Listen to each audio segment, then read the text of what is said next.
नमस्कार दोस्तों, आप सभी का फिर से एक बार बहुत स्वागत है। आप सभी को आज एक विशेष चर्चा के लिए आमंत्रित करता हूं। इस बार लोकसभा चुनाव चूँकि बहुत जल्द होने जा रहा है, तो हर पार्टियां सीटों के समझौते को लेकर बातचीत चल रही है और इसमें जो पेंच, जो हाईलाइट का अखाड़ा बना था, वो पहले भी और अभी भी वो बिहार की 40 सीटें बनी हुई थी। पहले तो आपने देखा होगा जब नीतीश कुमार महागठबंधन में थे, उस समय जो एनडीए के सहयोगी दल थे, चाहे वो चिराग पासवान हो, कुशवाहा हो या मांझी हो, तो सीटों को लेकर इतना पेच नहीं था। लेकिन जब नीतीश कुमार एनडीए में वापस आ गए तो ये एक क्वेश्चन मार्क हो गया था कि क्या जो पहले से सहयोगी दल आए हुए हैं उनका क्या होगा। इस चर्चा को शुरू करने के पहले कुछ बातों को मैं वापस से आप लोगों के पास रिपीट करता हूं। आप इसके पिछले वीडियो में जाएंगे, उन सारी बातों को मैंने कहा है, उससे वो बातें आपको क्लियर हो जाएगी। आपने देखा 2019 के चुनाव में 17-17-6 का फॉर्मूला था। 17 बीजेपी, 17 जदयू और 6 एलजेपी। ये फॉर्मूले के तहत 39 सीटें बिहार में बीजेपी एनडीए ने जीती थी। इसके बाद मैंने पिछले विश्लेषण में आपको बताया था 18, 18 और 4। 18, 18, 18 जदयू, 18 भाजपा और 4 चिराग पासवान को। उसके साथ एक राज्यसभा की सीटें भी हमने जोड़ी थी। लेकिन अभी थोड़े से समीकरण इसमें बदले हैं। उन्हीं समीकरणों पर बात करना जरूरी है। आपने देखा कि राज्यसभा के जो 2 प्रत्याशी भाजपा ने नॉमिनेट किए, धर्मशिला गुप्ता और भीम सिंह, जो दोनों अति पिछड़े समाज से आते हैं और कहीं ना कहीं 2 चीज़ें इसमें है। एक, अति पिछड़े समाज को वोट बैंक की राजनीति के हिसाब से एडजस्ट करने की बात हो, और दूसरी, जो महिलाओं को 33% रिजर्वेशन देने की बात संसद में प्रधानमंत्री मोदी ने की थी। आप देखेंगे सिर्फ राज्यसभा में ही नहीं, इस 2024 के इलेक्शन में भी 2 चीज़ें आपको कॉमन दिखेगी। एक जातीय समीकरण और दूसरा महिलाओं का भागीदारी ज़्यादा होगा, क्योंकि भाजपा उस दिशा में काम भी कर रही है और इसी के परिणाम स्वरूप ये आपको देखने को मिलेंगे।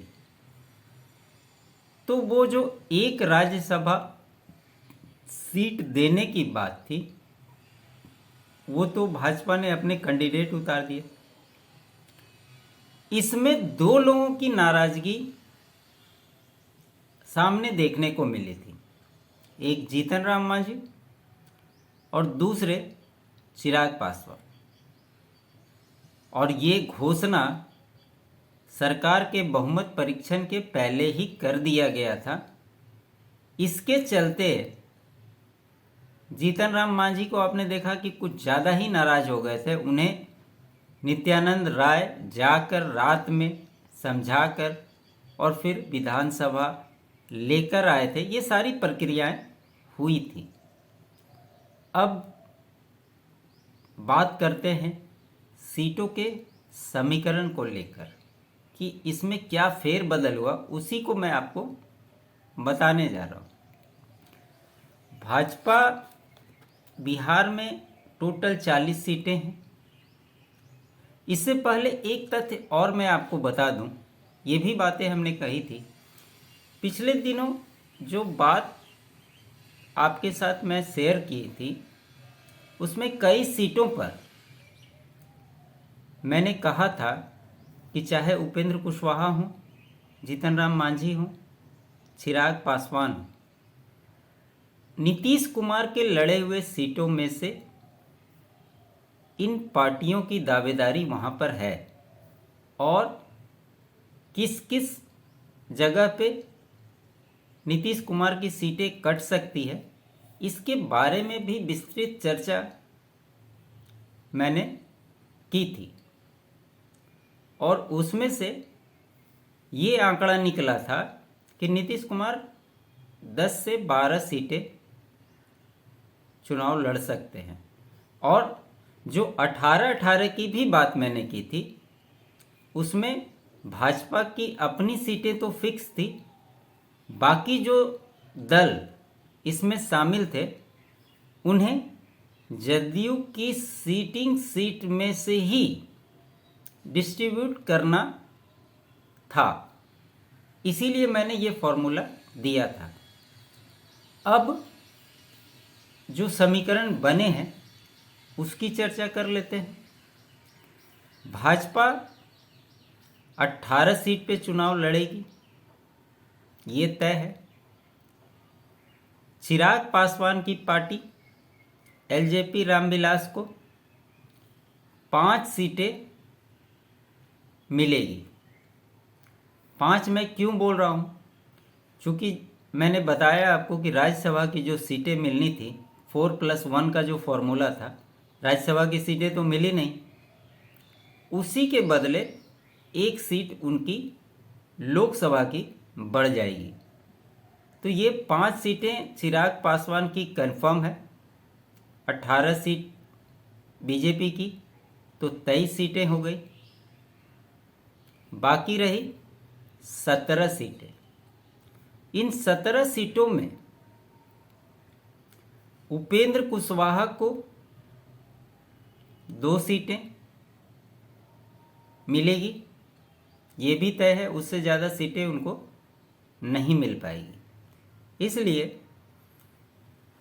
क्योंकि जिस तरह से वो 8 सीटों पे तैयारी कर रहे थे, और ख़ासकर सीतामढ़ी हो, सुपौल हो, वाल्मीकि नगर हो, काराकाट हो, इन सारे जगहों पे वो तैयारी कर रहे थे। इसमें से 2 सीटें में ही उनको एडजस्ट किया जाएगा। और उसमें भी एक पेंच है। आप सभी को पता है कि उपेंद्र कुशवाहा ने जो अपनी पार्टी बनाई है उसका अभी तक रजिस्ट्रेशन नहीं हो पाया है, उनको सिंबल नहीं मिल पाया है। ऐसी स्थिति में चुनाव तो उनको लड़ना है। आप मान कर चले कि जो सीटें उनको मिलेगी वो भाजपा के सिंबल पे ही चुनाव लड़ना पड़ सकता है। और ख़ास करके जो बैद्यनाथ मेहता सुपौल से काफ़ी दिनों से वो अपनी तैयारी कर रहे हैं,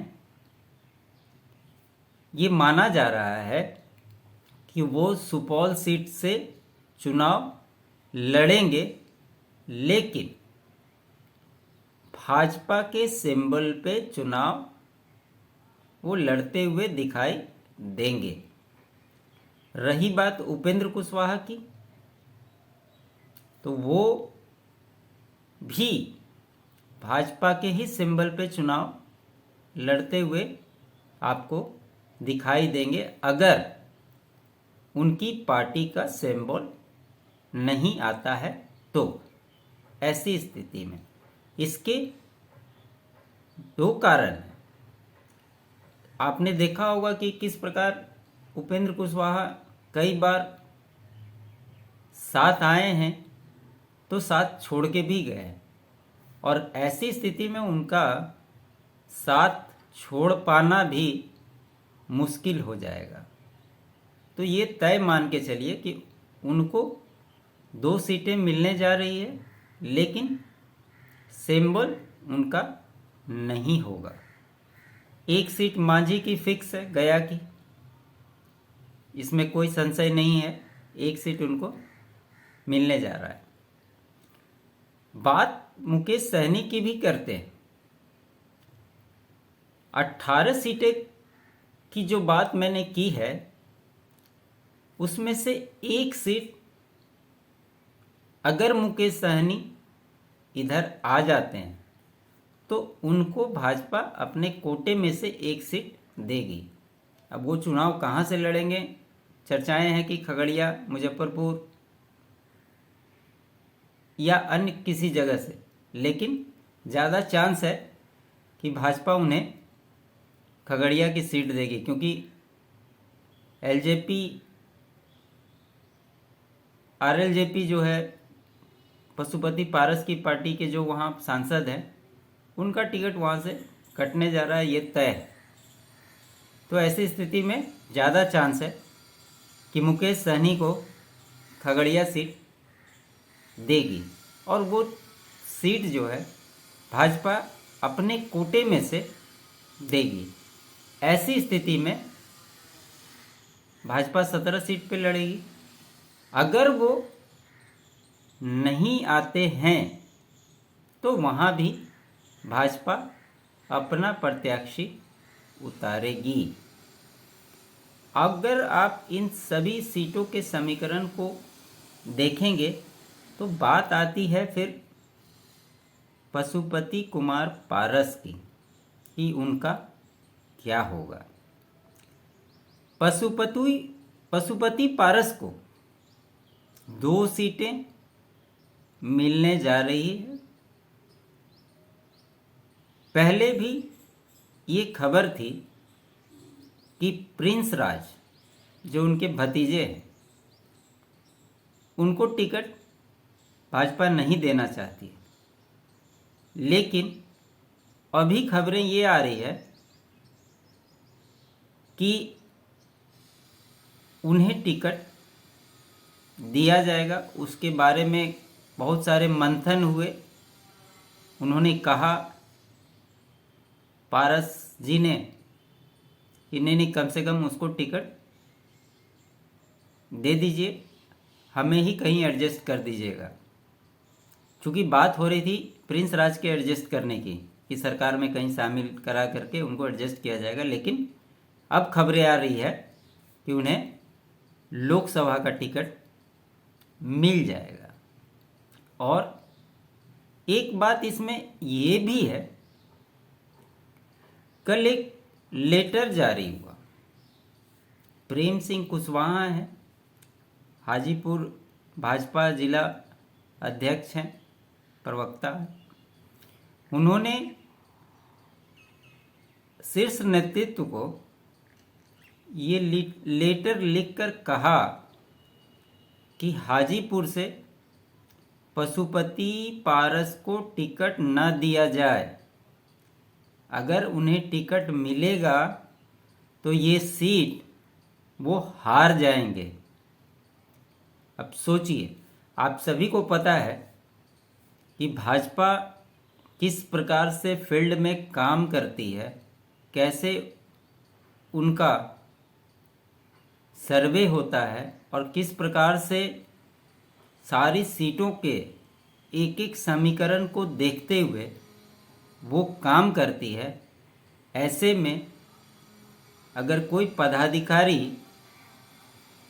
ये शीर्ष नेतृत्व को बताए कि पशुपति पारस को हाजीपुर से टिकट नहीं दिया जाए, तो सोचिए ऐसी स्थिति में क्या उन्हें टिकट मिलेगा?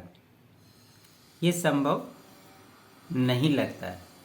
और इसमें एक बात और भी है, हो सकता है कि वो जो चुनाव लड़ेंगे वो अपने पार्टी के सिंबल पे भी न लड़ें। वो या तो भाजपा के सिंबल पे लड़ना पड़ेगा या जेडीयू के सिंबल पे लड़ना पड़ सकता है, क्योंकि कहा यह जाता रहा है कि नीतीश कुमार से उनकी बहुत अच्छी बनती है और ऐसे में संभावनाएं व्यक्त की जा रही है कि पशुपति पारस चुनाव तो लड़ेंगे लेकिन सिंबल उनका नहीं होगा। ऐसे में सारे समीकरणों को अगर आप देखेंगे तो जदयू 12 सीट पे चुनाव लड़ती हुई दिखाई देगी। आप टोटल सीट को एक बार जोड़ लीजिए, भाजपा 18, एलजेपी रामविलास 5, 23 हो गए, आरएलजेडी उपेंद्र कुशवाहा की पार्टी 2, 25 हो गए, मांझी 1, 26 हो गए, आरएलजेपी पशुपति पारस की पार्टी 2, 28 और जेडीयू 12, टोटल 40 सीटों का यही समीकरण अभी फिलहाल बनता हुआ दिखाई दे रहा है। एक बात और आप जान लीजिए, अभी 17-18 तारीख को राष्ट्रीय कार्यकारिणी की बैठक भाजपा की दिल्ली में होने जा रही है, जिसमें 570 से अधिक लोग बिहार से शामिल हो रहे हैं। उसमें अभी के उप मुख्यमंत्री दोनों सम्राट चौधरी और विजय सिन्हा ये भी रहेंगे। इसके अलावे अन्य लोग भी शामिल होंगे और बहुत जल्द उसके बाद आप देखेंगे कि भाजपा अपने प्रत्याशियों का ऐलान भी करना शुरू कर देगी, क्योंकि ये भी कहा जा रहा है कि फरवरी लास्ट और मार्च फर्स्ट वीक तक आचार संहिता लागू हो जाएगी, चुनाव के तारीखों की भी घोषणा हो सकती है।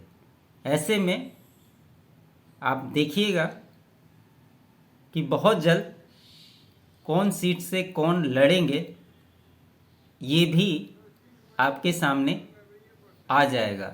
इसलिए इसमें बहुत ज़्यादा पेच फंसता हुआ दिखाई नहीं दे रहा है। अब आपके मन में ये सवाल होगा कि नीतीश कुमार जब 17 सीट पे लड़े थे तो इस बार 12 सीट पे कैसे मान जाएंगे? इसके लिए एक क्रोनोलॉजी को आपको समझना ज़रूरी होगा। आपने देखा होगा कि ये जो सरकार बनी है इस बार, इसमें 2-3 चीज़ें हमने बराबर आपको रिपीट की है। एक तो बहुमत परीक्षण को लेकर कि ये नीतीश कुमार की नहीं, भाजपा की जिम्मेवारी है कि ये सरकार कैसे बचेगी और कैसे चलेगी। और आपने देखा कि किस प्रकार से केंद्रीय नेतृत्व से लेकर बिहार नेतृत्व तक इसने इस सरकार को बचाने में मेहनत की है। एक तो ये बातें हैं। दूसरी, गृह विभाग भाजपा को लेने की तैयारी थी, लेकिन जैसा कि नीतीश कुमार शुरू से उस विभाग को अपने पास रखे हुए हैं, इस बार भी उन्होंने अपने पास ही रखा है। और हमने ये भी कहा कि बहुत सारे ऐसे मंत्रालय हैं जो जेडीयू के पास ही हैं। भाजपा को नाम मात्र का मंत्रालय मिला है। मतलब इस सरकार में 70 और 30 का रेशियो भी मैंने बताया था। तो यहाँ पे भाजपा झुकी थी और मैंने ये भी कहा था कि यहाँ भाजपा का मुख्य उद्देश्य अभी के समय में लोकसभा चुनाव है और इसलिए वो किसी भी हाल में कोई भी समझौता करेगी, लेकिन अपनी सीटों को लूज़ करेगी ऐसा वो कभी कोई काम नहीं करेगी। और इसीलिए नीतीश कुमार को इधर लाया गया और सरकार बनाने में, मंत्रिमंडल के गठन में नीतीश कुमार जैसा चाहते थे उसके अनुसार उन्होंने करने दिया। लेकिन लोकसभा में सीटों के समीकरण में 12 सीट जेडीयू के खाते में जाती हुई दिखाई दे रही है और उसमें भी एक ट्विस्ट है। वो ट्विस्ट ये है कि कई ऐसे कैंडिडेट दिखाई देंगे जो भाजपा के हैं, लेकिन सिंबल जेडीयू का रहेगा, प्रत्याशी भाजपा के रहेंगे। ये भी एक क्रोनोलॉजी है, इसको भी आप समझिए। तो ये सारे समीकरण को आप जोड़ेंगे तो अभी बिहार के सीटों के समीकरण में ये फॉर्मूला निकल कर आया है और इसमें कोई ऐसी चेंजिंग हो ऐसा होता हुआ दिखाई नहीं देता है।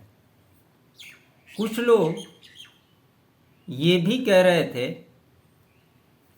कि नीतीश कुमार को लाने से कोई फ़ायदा नहीं है क्योंकि भाजपा को उससे नुकसान ही होगा, फ़ायदा नहीं होगा। एक बात जान लीजिए, भाजपा ने जो इंटरनल सर्वे कराया था उस सर्वे की रिपोर्ट नीतीश कुमार के पास भी थी और उसके परिणाम से वो भी भली भांति वाकिफ थे और इसलिए उन्होंने एनडीए में आने का फैसला किया था, क्योंकि ये पहले क्लियर हो गया था कि जहां भी नीतीश कुमार के प्रत्याशी चुनाव लड़ेंगे महागठबंधन की ओर से उन्हें MY समीकरण का वोट ट्रांसफ़र नहीं होगा। वैसी स्थिति में नीतीश कुमार के लिए 4-5 सीटें जीतना भी मुश्किल हो जाता और इसलिए उन्होंने एनडीए का दामन थामा।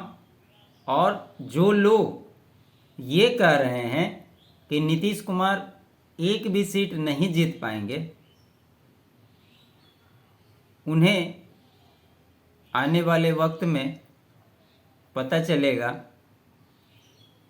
कि जहाँ पे 0 से 10% चांस था, एनडीए में आने के बाद 100% स्ट्राइक रेट होने जा रहा है। इस बात को आप नोट कर लीजिए।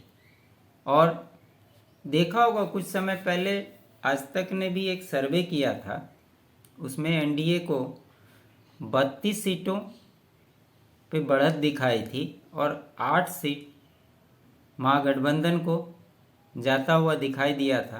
अब हर किसी का सर्वे का अपना सिस्टम है, लेकिन आप ये मान के चलिए कि बिहार में 40 की 40 सीट एनडीए जीतती हुई आपको नज़र आएगी। आपको ये विश्लेषण कैसा लगा ज़रूर बताएं। अच्छा लगे लाइक करें, शेयर करें और चैनल को सब्सक्राइब नहीं किया है तो सब्सक्राइब ज़रूर कर लें। आप सभी का बहुत बहुत धन्यवाद।